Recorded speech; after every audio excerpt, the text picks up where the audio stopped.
This is a fun one, and I always got to tag it because I love asking this question, especially of leaders around the country right now. Which company or organization have you seen out in the marketplace today, whether it's in your industry or not, that surprises you in terms of their digital innovation or transformation over the last couple of years? Positive or negative. It doesn't necessarily have to be like an amazing story, but more of a which one just surprised you at where they went?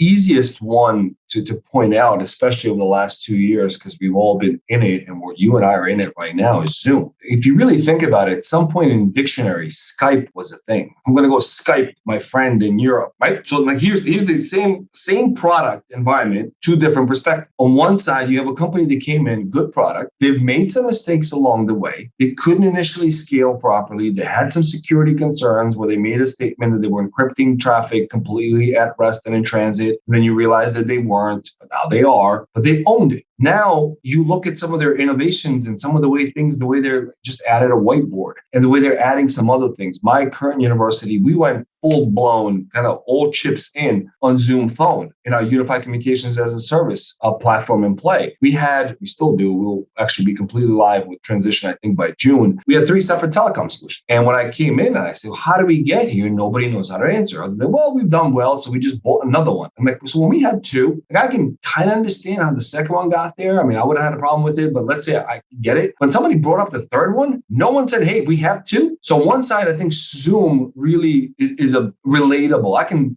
mention other companies, but a lot of folks may not know them, but Zoom is really, really relatable. On the other hand, you have really, really massive companies or organizations, whether it's Microsoft with Skype, which then they, tried and do it differently. The problem with really big companies or publicly traded companies, I think the real key is they don't play the long game. So I'm not going to identify any company as they have done a bad thing, because you can probably come up with a lot of examples. But why isn't Cisco with their WebEx the champion? Why isn't Microsoft with Skype or Link or Skype for Business or now Teams?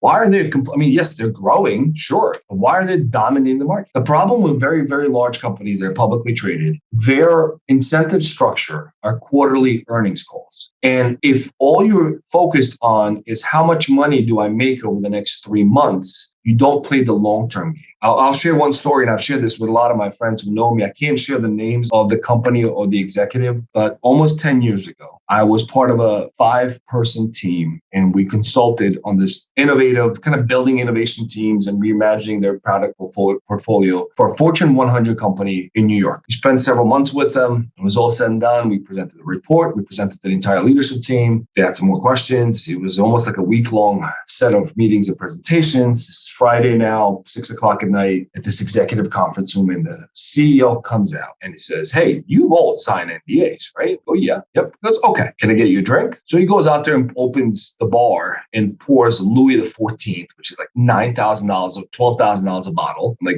I'll never buy this myself. Sure, I'll have a sip, right? Pours us a drink and says the following: you have helped me see why we need to change, but I'm going to be honest with you, I'm not going to do anything about it. So we're all like sitting there, like, pinching our cheeks and like looking at each other, like, are we dreaming? What's going on? And the gentleman goes, I'm a year away, 18 months at most from retirement. My team doesn't know that yet, but I've been doing this for 40 years. I know how to get the stock price to go up. If the stock price hits a particular number in the next 12 months, that releases another $14 million bonus for me. And I need a new boat. Yeah. And that's how it is. At least he was honest enough to own that. So he took it, got his thing. He left the report for the successor. I have no idea what happened since, but it's important to understand that people at the end of the day tries to use logic and common sense, but at the end of the day, we're emotional beings and emotions rule most of us. So they're going to make emotional decisions. I mean, we talk about motivated self-interest a lot when we talk about, especially at executive levels, right? And making sure that we have some sort of self-interest to make sure that we're progressing the